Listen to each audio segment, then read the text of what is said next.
Hello everybody, നമ്മൾ ഈ വീഡിയോയിൽ സംസാരിക്കാൻ പോകുന്നത് നാട്ടിൽ നിന്നും വരുമ്പോൾ എന്തൊക്കെ ഡോക്യുമെന്റ്സ് കയ്യിൽ കരുതണം.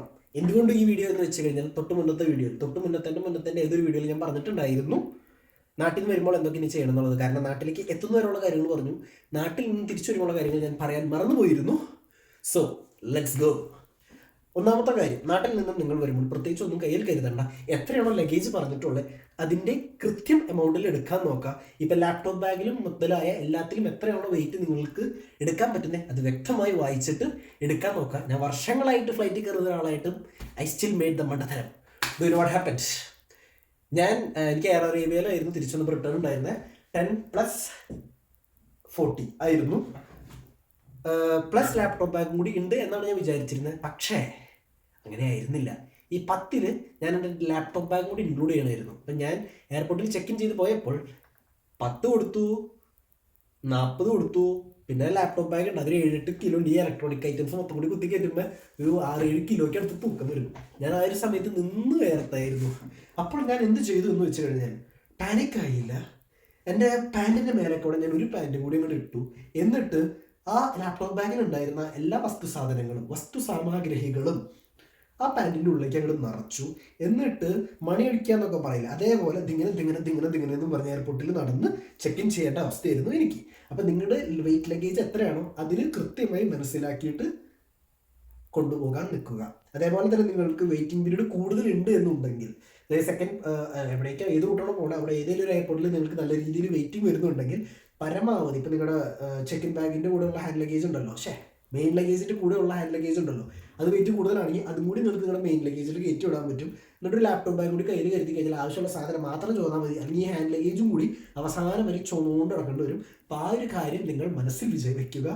വെയിറ്റ് കുറയ്ക്കണം അല്ലെങ്കിൽ തണ്ടൽ വേദന എടുക്കണ്ട എന്നുണ്ടെങ്കിൽ പിന്നെ ഇത് മനസ്സിലായില്ലെങ്കിൽ എനിക്കൊന്ന് മെസ്സേജ് അയച്ചാൽ മതി കേട്ടോ. ഞാൻ എന്താ പറഞ്ഞത് എനിക്ക് വലിയ ഓർമ്മയില്ലെങ്കിൽ ഞാൻ ആ ഒരു സംഭവം പറഞ്ഞു എന്ന് വിചാരിക്കുന്നു. ഇനി എയർപോർട്ടിൽ വെച്ച് കയറുമ്പോൾ ആദ്യം ചെയ്യുന്ന പരിപാടി എന്താണെന്ന് പറഞ്ഞുതരാം. ഇപ്പം നമ്മുടെ നാട്ടിൽ ഏത് എയർപോർട്ടിൽ കയറിയാലും നിങ്ങൾ ഡയറക്റ്റ് കയറി ചെല്ലുന്നു, എവിടെയെങ്കിലും ചെക്ക് ഇൻ ചെയ്യാനുള്ള ഓപ്ഷൻ കാണും. നിങ്ങൾ ഏത് ഫ്ലൈറ്റിലാണോ ബുക്ക് ചെയ്തേക്കണേ, ഇപ്പം എയർ അറേബ്യയോ ഇപ്പം പോളണ്ടിലേക്ക് ഏതൊക്കെയുള്ള ഖത്തറോ ഫ്ലൈ ദുബായിയോ എമിറേറ്റ്സോ പിന്നെ ആരോ ഉള്ളേ, പിന്നെ ആരെങ്കിലും ആവട്ടെ, ഇവരാരും ആവട്ടെ. അപ്പം ഇവരുടെ ഒക്കെ എന്തെങ്കിലും ഒരു ലോഗോ എന്തെങ്കിലും കാര്യങ്ങൾ അവിടെ ഏതെങ്കിലും ടിവിയുടെ അവിടെ ഒക്കെ ആയിട്ട് കാണും, ഓരോ കൗണ്ടറിൻ്റെ അവിടെ ആയിട്ട്. നിങ്ങൾ ഏത് ഫ്ലൈറ്റിലാണ് ബുക്ക് ചെയ്തേക്കണേ ആ ഫ്ലൈറ്റിൻ്റെ ഏതെങ്കിലും ഒരു ടി വിയിൽ നിങ്ങളുടെ ആ ഒരു സംഭവം കാണുന്നുണ്ടെങ്കിൽ അവിടേക്ക് പോവുക. അതായത് നിങ്ങൾ ബുക്ക് ചെയ്തേക്കുന്ന ഫ്ലൈറ്റിൽ ലോഗോ കാണുന്ന ഏതെങ്കിലും ഒരു കൗണ്ടർ നിങ്ങൾ കാണുന്നുണ്ടെങ്കിൽ അവിടേക്ക് പോവുക. അവർ നിങ്ങളെ ചെക്ക് ഇൻ ചെയ്തുകൊള്ളും. നിങ്ങൾക്ക് ബോർഡിംഗ് പാസ് നിങ്ങളുടെ കയ്യിലേക്കും തരും. ആ ബോർഡിംഗ് പാസ് ദൈവത്തെ ഓർത്ത് കളയരുത്. കാരണം നിങ്ങൾക്ക് ഓരോ എയർപോർട്ടിലും അത് കാണിച്ചാലേ നിങ്ങൾ അങ്ങോട്ട് കയറ്റി വിടുള്ളൂ. അപ്പോൾ ബോർഡിംഗ് പാസ് വളരെ വളരെ ഇമ്പോർട്ടൻ്റ് ആയിട്ടുള്ള കാര്യമാണ്. അത് കളഞ്ഞൊരു അനുഭവം എനിക്കില്ല, കളയരുത് കേട്ടല്ലോ. പിന്നെ ഇത് ഒറ്റ ഫ്ലൈറ്റ് എടുക്കുന്നവർക്കാണ് കേട്ടോ. ഇനിയിപ്പോൾ അത് മാറിക്കയറുന്നവരാണെങ്കിൽ അടുത്ത എയർപോർട്ടിൽ നിങ്ങൾ ചെക്ക് ഇൻ ചെയ്യേണ്ടി വരും. ഇപ്പം ഞാൻ എപ്പോൾ എടുത്താലും പരമാവധി നമ്മുടെ പറ്റാവുന്ന അത്രയും ഒറ്റ ഫ്ലൈറ്റിന് ഓർഡർ ചെയ്യാറുള്ളൂ. കാരണം ഒക്കെ ഞാൻ മുന്നത്തെ വീഡിയോസിൽ പറഞ്ഞിട്ടുണ്ട്, നിങ്ങളൊന്ന് കണ്ടാൽ മതി. അതൊക്കെ ഞാൻ ഈ വീഡിയോയിൽ പറയുന്നത് കഴിഞ്ഞാൽ വളരെ കാലതാമസം എടുക്കും, അല്ല വളരെ സമയമെടുക്കും. അപ്പോൾ അതാണ് ആ ഒരു കാര്യം കണ്ടുവരെടുക്കണം. ഈ ഫ്ലൈറ്റ് അടിച്ചിട്ടേ ചെക്ക് ഇൻ ചെയ്യുന്നു, ലഗേജ് കൺഫേം ചെയ്യുന്നു, അത് കഴിഞ്ഞ് നിങ്ങൾ ആദ്യത്തെ ഫ്ലൈറ്റ് വരുന്ന സമയത്തിന് വെയിറ്റ് ചെയ്യുന്നു, എന്നിട്ട് ഫ്ലൈറ്റ് കയറുന്നു, പറക്കുന്നു. എങ്ങടേക്കാണെന്ന് വെച്ച് കഴിഞ്ഞാൽ ഇപ്പം എൻ്റെ കേസിലേക്ക് നേരെ ഷാർജയിൽ 12 മണിക്കൂർ കുത്തിയിരുന്നു. അത് കഴിഞ്ഞിട്ട് പിന്നെ അവിടെ നിന്ന് ഫ്ലൈറ്റ് കയറി നേരെ പോളണ്ട്. ഇതിൻ്റെ ഇടയിൽ ഒരു ഡോക്യുമെൻറ്റ്സിൻ്റെ ആവശ്യം വന്നു എന്ന് ചോദിച്ചു കഴിഞ്ഞാൽ എനിക്ക് TRC കാർഡ് അവിടെ അടങ്ങണ്ട, TRC കാർഡ് കാണിക്കേണ്ട കാര്യങ്ങൾ ചുമ്മാ ഇങ്ങനെ എടുക്കുന്നു, എന്താ പിടിച്ചോ എന്ന് പറഞ്ഞ് കാണിക്കുന്നു, നമ്മൾ കിടത്തി വിടുന്നു. കാരണം അതിന് 3 വർഷത്തെ വാലിഡിറ്റി ഉണ്ട്, സംഭവങ്ങളൊക്കെ ക്ലിയർ ആണ്. ഞാനെടുത്ത് ഇപ്പോൾ ഇവിടുത്തെ ഒരു ടെമ്പററി സിറ്റിസൺ ആയതുകൊണ്ട് എന്നെ അങ്ങനെ കയറ്റി വിടും. എനിക്ക് വേറെ പ്രശ്നങ്ങളില്ല. ഇതിങ്ങനെ എന്ന് പറഞ്ഞ് കാണിച്ചാൽ മതി. ആദ്യമേ കയറി വരുന്നവരാണെങ്കിൽ try to have your insurance കാണുന്നില്ല കേട്ടോ. നിങ്ങൾ സ്റ്റുഡൻറ്റ് കൺഫർമേഷൻ എന്ന് പറഞ്ഞാൽ നിങ്ങൾക്ക് ആദ്യം ഓഫറിംഗ് ലെറ്റർ കിട്ടിയിട്ടുണ്ടാവില്ലേ, അതിൻ്റെ ഒരു കോപ്പി, പിന്നെ നിങ്ങളുടെ അക്കോമഡേഷൻ്റെ ഈ 2 സാധനങ്ങളുടെ ഒരു കോപ്പി നിങ്ങളുടെ കയ്യിൽ വെച്ചാൽ വളരെ നല്ലതായിരിക്കും. അതേപോലെ നിങ്ങൾ കയ്യിൽ ഒരു ലോഡ് കറൻസി എടുക്കരുത്. മാക്സിമം 3000 യൂറോ അതിൽ കൂടുതൽ എടുക്കാൻ നിൽക്കരുത് കേട്ടോ. പിന്നെ 3000 യൂറോയെ കൂടുതൽ എടുക്കണമെന്നുണ്ടെങ്കിൽ അതിൻ്റെ ബില്ല് കാര്യങ്ങളൊക്കെ കയ്യിൽ വയ്ക്കാം. അതാണ് ആ ഒരു സംഭവം. ഇത്രയാണ് ഡോക്യുമെൻ്റ് ആയിട്ട് നിങ്ങൾ ആദ്യമായിട്ട് വരുമ്പോൾ നിങ്ങൾ കയ്യിൽ കരുതേണ്ടതായിട്ടുള്ളത്. അല്ലാതെ വേറെ ഡോക്യുമെൻ്റ് കാര്യങ്ങളൊന്നുമില്ല. പിന്നെ നിങ്ങൾ ഇമിഗ്രേഷനിൽ എന്തെങ്കിലും ചോദിക്കുകയാണെങ്കിൽ അതിന് പ്രോപ്പറായിട്ട് ഉത്തരം പറയും. പഠിക്കാനാണെങ്കിൽ പഠിക്കാൻ, ജോലിക്കാണെങ്കിൽ ജോലിക്ക്, ഏത് സിറ്റിയിലേക്കാണെങ്കിൽ അത്. അതിനപ്പുറത്തേക്ക് നിങ്ങളോടൊന്നും ചോദിക്കാൻ പോകുന്നില്ല. പിന്നെ പലരും ഈ ഒരു പോയിന്റിൽ ചോദിക്കാറുള്ള കാര്യമാണ് ക്രെഡിറ്റ് കാർഡിൻ്റെ കേസ്. അതായത് ഈ വിസ കിട്ടി കഴിഞ്ഞിട്ട് ക്രെഡിറ്റ് കാർഡ് ക്യാൻസൽ ചെയ്യണോ വെക്കണോ എന്നുള്ള കേസ് ഉണ്ട്. അതാണ് ഞാൻ ഉദ്ദേശിച്ചത്. ജസ്റ്റ് ഒന്ന് ഓർത്തപ്പോൾ പറഞ്ഞതേ ഉള്ളൂ. അപ്പോൾ ക്രെഡിറ്റ് കാർഡ് നിങ്ങൾ വെക്കണമെങ്കിൽ വെച്ചോ, വെക്കണ്ടെങ്കിൽ വെക്കണ്ട, രണ്ടായാലും കുഴപ്പമില്ല. ഇപ്പോൾ എൻ്റെ കേസിൽ പറയുകയാണെങ്കിൽ ഞാൻ ഇവിടെ എത്തിക്കഴിഞ്ഞ് ഒരു 3-4 മാസം കഴിഞ്ഞിട്ടാണ് ക്രെഡിറ്റ് കാർഡ് ക്യാൻസൽ ചെയ്തത്. അത്യാവശ്യങ്ങളില്ലായിരുന്നു, അതുകൊണ്ടാണ്. ഇപ്പോൾ നിങ്ങൾക്ക് എന്തെങ്കിലും നാട്ടിൽ അത്യാവശ്യം വരികയാണെങ്കിൽ, വിസ കിട്ടിക്കഴിഞ്ഞാൽ അത്യാവശ്യം കാര്യങ്ങൾ വരികയാണെങ്കിൽ ക്യാൻസൽ ചെയ്ത് വലിയ പ്രശ്നമൊന്നുമില്ല. കാരണം നിങ്ങൾക്ക് വിസ ഓൾറെഡി അടിച്ച് കിട്ടിയല്ലോ. അതേപോലെ തന്നെ ഒന്നുമില്ല, അത്രേ ഉള്ളൂ. അതേപോലെ തന്നെ നിങ്ങൾ ആ ബാങ്കിലൊന്നും അറിയിക്കണം നിങ്ങൾ നാട് വിടുകയാണ്, അപ്പം ഇന്ന ആളായിരിക്കും നിങ്ങളുടെ ക്രെഡിറ്റ് കാർഡ് ക്യാൻസൽ ചെയ്യാൻ വരുന്നത് എന്ന് ആ ഒരു സംഭവമില്ലേ. നിങ്ങളുടെ ഒരാൾ നോമിനി ആക്കി വെക്കുന്നുണ്ടെന്ന കാര്യങ്ങളൊക്കെ നിങ്ങളൊന്ന് ഭയങ്കര അറിയിക്കുക. എവിടെയെങ്കിലും സൈൻ ചെയ്ത് കൊടുക്കാൻ എന്തെങ്കിലുമൊക്കെ ഉണ്ടെങ്കിൽ അത് അഡ്വാൻസ് ചെയ്ത് കൊടുക്കുക, അല്ലെങ്കിൽ ആ ക്യാഷ് അവിടെ ബ്ലോക്കായി കിടക്കാൻ ചെറിയൊരു സാധ്യതയുണ്ട്. അപ്പോൾ ആ ഒരു കാര്യം മനസ്സിലാക്കി നിങ്ങൾക്ക് നാട്ടിൽ വെച്ചോ ഇവിടെ വന്നിട്ടോ ക്രെഡിറ്റ് കാർഡ് ക്യാൻസൽ ചെയ്യാം, but only after you receive the visa. Okay, അത് കഴിഞ്ഞ് നിങ്ങൾ കയറുന്നു, പോകുന്നു, വരുന്നു. പിന്നെ make sure you are having the insurance കേട്ടോ. ആദ്യമായിട്ട് വരുമ്പോൾ നിങ്ങൾ ട്രാവൽ ഇൻഷുറൻസ് കയ്യിൽ കരുതുന്നത് വളരെ നല്ലതായിരിക്കും. അതായത് ഫ്ലൈറ്റ് ബുക്ക് ചെയ്യുമ്പോൾ എടുക്കുന്ന ട്രാവൽ ഇൻഷുറൻസ് അല്ല, അതല്ലാതെ നമ്മൾ നാട്ടിൽ ഈ VFS ഡോക്യുമെൻറ്റ് സബ്മിറ്റ്, VFS അല്ലെങ്കിൽ ഇപ്പോൾ എംബസിക്ക് ഡോക്യുമെൻറ്റ് സബ്മിറ്റ് ചെയ്യുമ്പോൾ ഒരു ഇൻഷുറൻസ് ഇല്ലേ, അത് ഉണ്ടാവണം കേട്ടോ. ഇത് കിട്ടിക്കഴിയുമ്പോൾ തന്നെ ക്യാൻസൽ ചെയ്യരുത്. നിങ്ങൾക്ക് ക്യാൻസൽ ചെയ്യുന്ന അത്ര ആഗ്രഹമാണെങ്കിൽ നിങ്ങൾ പോളണ്ടിൽ എത്തിക്കഴിഞ്ഞാൽ നിങ്ങൾ ക്യാൻസൽ ചെയ്തോ. കാരണം അത്